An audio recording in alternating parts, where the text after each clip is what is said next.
喂，大家好，有冇遇過主子扭計呢？有冇試過覺得自己激嬲咗主子，好似會故意同你作對咁呢？或者覺得主子會亂咁屙屎屙尿嚟懲罰你？好多貓奴都有呢啲誤解。但係2019年美國一項問卷調查話俾我哋知，你嘅知識水平會影響你同主子嘅關係。今日我哋會拆解呢份研究，幫你做個更稱職嘅奴才。我哋一於唔好咁多牛屎，即刻 Let's go！歡迎收睇我哋嘅頻道，貓狗動物街會以科研學術嘅角度分享有關動物嘅題材。如果想知道更多同動物相處嘅知識，想對佢哋有更多理解嘅話，就訂閱我哋嘅頻道啦。一份喺2019年美國發表嘅問卷研究，訪問咗500幾個貓奴，揾出佢哋點樣理解貓貓嘅行為，而佢哋嘅知識水平會點樣影響主子嘅行為同埋親密度。研究團隊問咗受訪者一啲常見嘅 myths， 例如我隻貓亂咁屙尿係為咗報復我，答啱晒就會係 pro 嘅主人，答錯就會界定為知識比較弱，我哋簡稱答錯嘅主人。研究發現接近一半嘅貓奴話佢哋嘅貓有行為問題，例如亂咁屙屎、亂咁屙尿、焦慮，甚至有攻擊性嘅行為。You are not alone。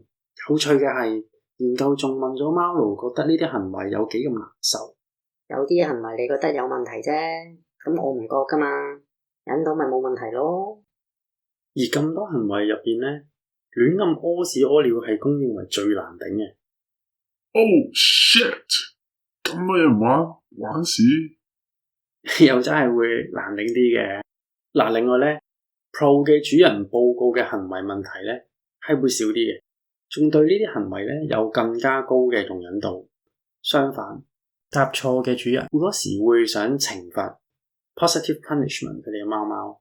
講到懲罰，其實 punishment 嘅意思唔一定係打嘅，而係做一啲貓貓唔中意嘅事情，係由一套好原始嘅學習理論衍生出嚟嘅用語。今日我哋就唔探討究竟 positive punishment 係好定係壞啦。個研究入邊都有差唔多成10% 嘅貓奴承認佢哋係有打或者踢佢哋嘅貓貓。屙屎啫，使唔使打啊？過往已經有一啲研究指出，貓貓亂咁屙嘅背後其實係有好多原因，可能係貓貓好緊張、身體唔舒服，或者本身貓砂盆嘅設置係有問題。私人恩怨嚟報復你，呢個關係就細啲咯。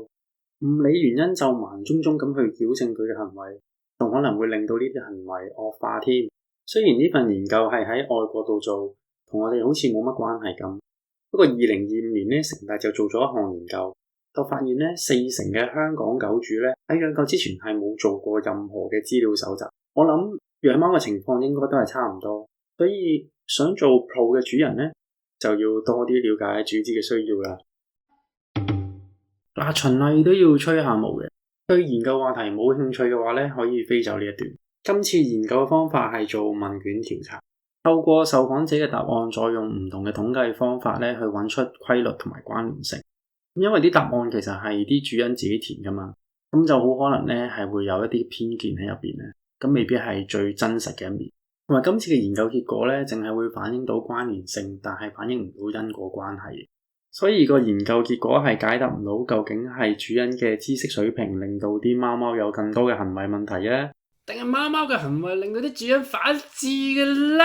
咦，真係隨手就有份關於阿媽湊仔嘅研究，提出咗仔女嘅行為係會影響娘親嘅日常狀態。咁睇嘅話，養貓出現呢個情況都唔係冇可能嘅喎。強調翻做呢啲問卷研究呢，其實真係好重要，俾我哋知道更多養貓嘅時候會發生嘅情況，同埋依家養貓嘅人呢，其實係點樣諗。咁點樣先可以做個好奴才呢？開放思維就好重要，了解貓貓嘅行為動機。答錯嘅主人會鬧咗打咗先，好似啲唔夾嘅情侶咁，結果係點？你知我知，個大眼佬都知。做個好奴才唔單止淨係俾飽飯佢食，間唔知同佢玩下陪下佢咁簡單，要係要用心去理解佢嘅需要，唔好下下淨係諗點樣去改變佢。了解咗先，咁講下好似講到拍拖咁嘅，不過都係咁上下噶啦。另外要避免 anthropomorphic bias， 即係我哋作文成日講嘅擬人法啊。不過貓貓唔係人，佢哋嘅行為係有自己嘅邏輯，佢哋同人類咧既有可比性，亦都有好大嘅差異。如果遇到行為問題又真係諗唔明嘅話，不妨揾專業人士幫手啊，例如 animal trainer 啦，或者獸醫都得。最後咧就係學習同成長，去了解多啲咧有關動物嘅行為嘅科學根據，幫你同主子咧建立更好嘅關係。所以咧嗱，睇多啲我哋嘅頻道啦。今次講經比較多，大家有冇啲關於貓貓嘅迷思想同我哋分享呢？喺下面嘅留言話俾我哋知。鍾意就記得讚、分享、訂閱，唔鍾意就更加要讚。再見。